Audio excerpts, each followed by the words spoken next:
I never imagined that the two people I trusted most in this world would betray me together.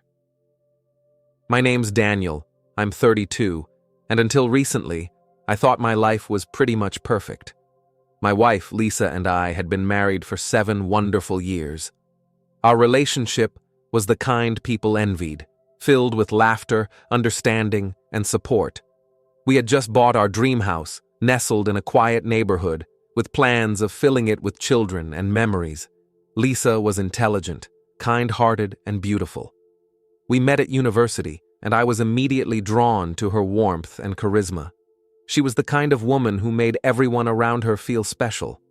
We married soon after graduation and built our lives together, each step carefully planned and executed. My career in architecture was thriving, and Lisa had an equally successful job in marketing. Jake, my cousin, was more than family to me. He was my best friend. We were the same age, grew up on the same street, and practically did everything together. People often mistook us for brothers. We shared secrets, dreams, and countless adventures. Jake was outgoing, charming, and the life of every gathering. He had recently returned to town after working abroad, and I was genuinely thrilled to have him close again. Life felt complete, and nothing seemed capable of shaking the foundations we had built. But looking back now, I see the subtle signs I missed. It started subtly. Lisa began staying late at work more frequently, initially attributing it to a significant project she was managing. I had no reason not to trust her, but an uneasy feeling grew in the pit of my stomach. Small details felt off. She was distant, her phone always in hand, buzzing quietly and discreetly. Her behavior became secretive, yet every time I questioned it, she reassured me convincingly. One night, while lying awake beside her sleeping form, doubt gnawed at me so relentlessly that I decided to glance at her phone. It was locked, a new behavior for her. That night, sleep eluded me as a painful seed of suspicion planted itself firmly in my mind. Days turned into weeks, and my anxiety intensified. Lisa and Jake, both central figures in my life, suddenly seemed closer, sharing inside jokes and frequent exchanges of smiles and whispered conversations when we were all together. I began to feel like an outsider in my own home, the unease growing with each interaction. Before I begin my story, if you want to learn real lessons from the real stories we share every day, please share your thoughts in the comments and show your support by liking this video. But karma was far from finished with them. In the immediate aftermath of the party, chaos erupted. Family members and friends whispered furiously, casting disbelieving and judgmental glances towards Jake and Lisa. The festive atmosphere turned icy, conversations ceased abruptly, and people dispersed quietly, leaving behind an uncomfortable silence. Jake, visibly shaken and humiliated, tried to retreat into the kitchen, but found himself cornered by relatives demanding explanations. Lisa, pale and trembling, attempted to approach me, but I turned away coldly, leaving her stranded amid hostile stares. Days following the incident, my phone rang constantly. Friends, family, colleagues, all wanted details. Many expressed shock and disbelief, others sympathy and support. Amid this flood, I ignored every attempt Lisa made to contact me. Her messages piled up, pleading and remorseful, but the hurt ran too deep. My parents were especially heartbroken. My mother cried bitterly, unable to comprehend how Jake, someone she'd practically raised alongside me, could inflict such pain. My father, always stoic, was quietly enraged, declaring that Jake was no longer family. Jake, once the pride of his parents and the life of every gathering, found himself ostracized almost immediately. His social circle evaporated overnight. The career he'd painstakingly built collapsed when his boss, a close friend of mine who'd attended the party, dismissed him without hesitation, citing breach of trust and integrity. Lisa's professional reputation similarly suffered. At work, colleagues distanced themselves, and gossip spread rapidly. Her social media, once vibrant with pictures of gatherings and travels, fell silent. She moved into a cramped apartment on the outskirts of town, becoming a ghost in the community she once thrived in. Yet, as I sat alone in our empty house, I didn't feel the satisfaction I expected. The bitter taste of betrayal lingered, and loneliness crept into every corner of my life. Each room echoed with painful memories, a relentless reminder of what I had lost. Then, just when I thought things couldn't get any stranger, a mysterious envelope arrived in my mailbox. It was a simple white envelope, bearing only my name, with no return address. Inside was a short handwritten note. "Daniel, meet me tonight at Café Lumière at 8 p.m. It's important." Curiosity mingled with caution. The handwriting was familiar, but unplaceable. With nothing left to lose and desperate for answers or perhaps even closure, I decided to go. Café Lumière was a quaint, dimly lit café tucked away in a quiet corner of town. Arriving early, I chose a discreet table by the window, watching carefully as people entered. When the door opened again, my heart stopped momentarily. Walking hesitantly toward me was Emily, Jake's younger sister. We'd been friendly, but never particularly close. Her eyes met mine, filled with sadness and a hint of anxiety. She sat across from me, took a deep breath, and began speaking softly but urgently. "Daniel, I'm so sorry for what happened, but there's something you need to know. There's more to the story, more than you could imagine." I listened in stunned silence as Emily revealed shocking details that went far beyond Jake and Lisa's betrayal. The intricate web of deceit was deeper and involved people I never suspected. Emily had discovered messages, conversations, and events hidden even from me. The betrayal wasn't just personal, it was financial and legal. Jake had manipulated Lisa into helping him gain access to our accounts, siphoning money discreetly over months. My mind reeled at this revelation, anger surging through me again. Emily handed me a flash drive, her hand trembling slightly. "This has everything: evidence, messages, transactions. Jake doesn't know I found it. You need to act quickly." Grateful yet overwhelmed, I thanked Emily and left the cafe, determined to confront this new, devastating betrayal head-on. As I reviewed the evidence at home, the extent of their treachery unfolded clearly. Rage and sorrow filled me anew, but also a clear, burning determination to seek justice, not through revenge, but through legal means. I contacted my lawyer immediately, presenting the evidence. She calmly laid out the strategy, reassuring me that justice would be served. The legal battle ahead promised to be challenging, but for the first time since uncovering the affair, I felt empowered and resolute. Little did I know, this revelation was only the beginning of a much larger storm, one that would forever alter not just my life, but the lives of everyone involved. Over the next few days, I worked closely with my lawyer, Emily, the same woman who had helped me during the divorce. She reviewed the evidence Emily, Jake's sister, had given me with intense focus. As we went over the files together, we uncovered patterns, small, precise transfers Jake had made into a side business he'd registered under a fake name. Lisa had either been complicit or completely manipulated. It didn't matter. We built a strong case. Emily was a professional in every sense of the word, sharp, steady, and cool under pressure. She assured me we could pursue both civil and criminal charges for financial fraud, especially with the digital paper trail we now possessed. But there was one complication. The money wasn't just stolen from me.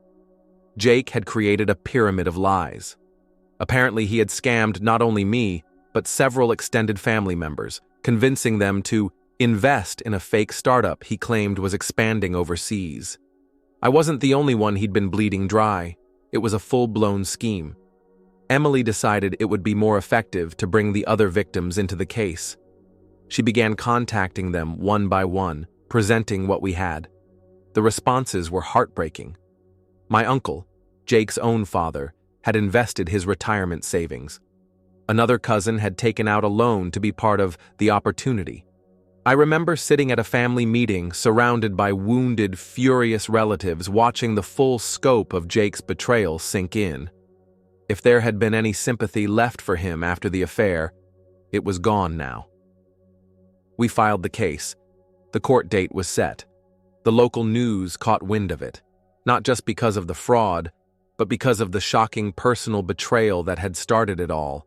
For a while, I became that guy in our town, the man whose wife and cousin betrayed him and who took them both down. Lisa didn't take it well. She showed up at my house one evening, sobbing uncontrollably. She begged me to drop the case, swearing she had no idea about the money, that Jake had lied to her too. Maybe she was telling the truth. Maybe not. I told her flatly, if you really didn't know, then you're just as stupid as you were cruel. And if you did, well, then you deserve whatever happens next. She left without another word. The trial was tense, emotional, and public. Jake pleaded not guilty at first, but the evidence was overwhelming. Witness after witness came forward. Emails, bank transfers, recorded calls, even voice messages he left Lisa that she had apparently forgotten to delete. In a shocking twist, during the second week of trial, Lisa turned on Jake. She agreed to testify against him in exchange for immunity. I was stunned, but not surprised. Loyalty had never been her strength. Her testimony was the final nail in Jake's coffin. The judge ruled in favor of the prosecution. Jake was sentenced to 4 years in prison and ordered to repay over $250,000 in damages. The sentencing was bittersweet. I sat there in court, surrounded by family, thinking, this is justice, but it still doesn't feel like peace. Because deep down, I still missed the version of my life I thought I had, the dream I had built with Lisa, the bond I thought I shared with Jake. That's the cruelest thing about betrayal. It doesn't just break your heart. It makes you question every memory you ever trusted. What came next would surprise even me. One evening, as I left Emily's office, she called after me. Daniel, wait. I turned, and for the first time, she wasn't my lawyer. She was just Emily. Soft eyes, a hesitant smile. You did the right thing, she said. But now it's time you did something for yourself.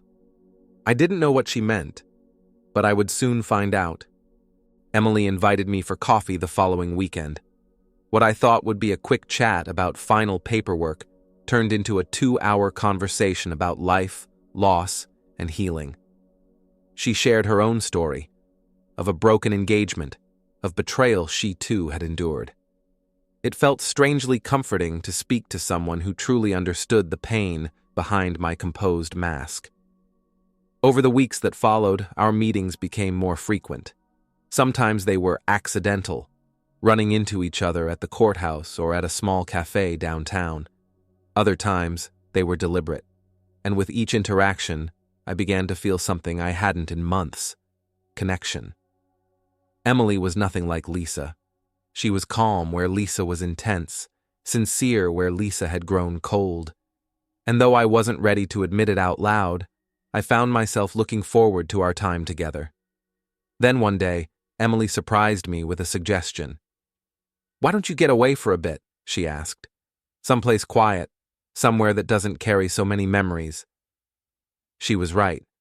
The house I lived in, our house, was a museum of what had been, every room a trigger. I decided to take her advice. I booked a week-long stay in a remote cabin by a lake 2 hours from the city, peaceful, still. It was there, in the quiet, that I began writing again, something I hadn't done since college. Journaling, really, but it helped me process everything. I returned home with a sense of clarity I didn't expect. I finally listed the house for sale. Letting go was hard, but necessary. Emily helped me find a realtor. She even helped me box up some of the things I couldn't bear to do alone. One evening, as we packed together, I reached for a box and our hands touched. We paused. Her eyes met mine, and something in that moment said, "It's okay to start again." But just as I was beginning to imagine the possibility of a new life, of happiness even, Lisa reappeared. And this time, she wasn't alone. Standing at the threshold of my door was Lisa, her expression unreadable. Beside her stood a man I didn't recognize, tall, stern, with a hardened look in his eyes. Something about him felt official. "Daniel," Lisa began, her voice unusually calm. "This is Detective Moore. He needs to speak with you." Detective? My heart skipped. I stepped aside reluctantly and let them in. Emily, still in the living room, looked as surprised as I was. Moore introduced himself and got straight to the point. "Mr. Thomas, I'm following up on a separate investigation related to Jake." I raised an eyebrow. "He's already behind bars." "I'm aware," he said, "but during the fraud investigation, we uncovered communications that suggest Jake may have been involved in something bigger, something international, offshore accounts, wire fraud. We're tracking multiple associates, and your name came up as a potential witness." Emily stepped in protectively. "He's fully cooperated with local authorities. What exactly do you want from him now?" The detective gave her a measured look. "His testimony, and possibly more." Lisa looked like she had aged 10 years. She didn't say a word as the detective continued explaining. Jake had been laundering money for a shell corporation tied to overseas scams.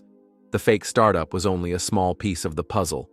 The detective left his card and a subpoena. I'd have to testify again, this time in federal court. After they left, I slumped onto the couch. Emily sat beside me. "Just when we think it's over," she whispered. But somehow I didn't feel despair. I felt something else. Resolve. If Jake had dragged me this far into the mud, I would see it through, every last thread. Because now I had something he never would. I had the truth, and someone to stand beside me while I spoke it. The federal court summons came quickly. I flew out to D.C. for a closed-door deposition with the FBI. The agents were sharp, methodical, and incredibly thorough. They laid out maps, wire diagrams, and offshore transaction records. Jake was just one cog in a much larger wheel. Turns out, he'd been recruited by a multinational cybercrime syndicate. At first, just to move money, but later, to launder and invest it through fabricated shell companies in the States. My stolen funds were a drop in the ocean. I gave them everything: my testimony, the flash drive Emily's sister gave me, the screenshots, the financial records. It was enough to connect a dozen more names. When I left the deposition, I didn't feel relief. I felt exposed, vulnerable. But the lead agent shook my hand and said something I'll never forget. "Mr. Thomas, most people never speak up. What you did, it's rare, and it makes a difference." That night in the hotel, I called Emily. I told her everything. "I'm proud of you," she said, "and I hope you're proud of yourself." I didn't answer right away, because the truth was, I finally was. Back home, life began to settle, at least on the surface. Emily and I grew closer, sharing quiet evenings filled with laughter, music, and stories about everything but the past. I wasn't just healing, I was evolving. The pain had changed me, but so had her presence. Then one morning, as I sipped coffee on the porch of my new apartment, I received a call. It was from the federal prosecutor. "Daniel, we just wanted to let you know," she said. "Thanks to your testimony and some follow-up operations, we've arrested 6 more individuals tied to Jake's laundering network. You helped crack open a major case." 6 more. It hit me hard. I wasn't just a victim.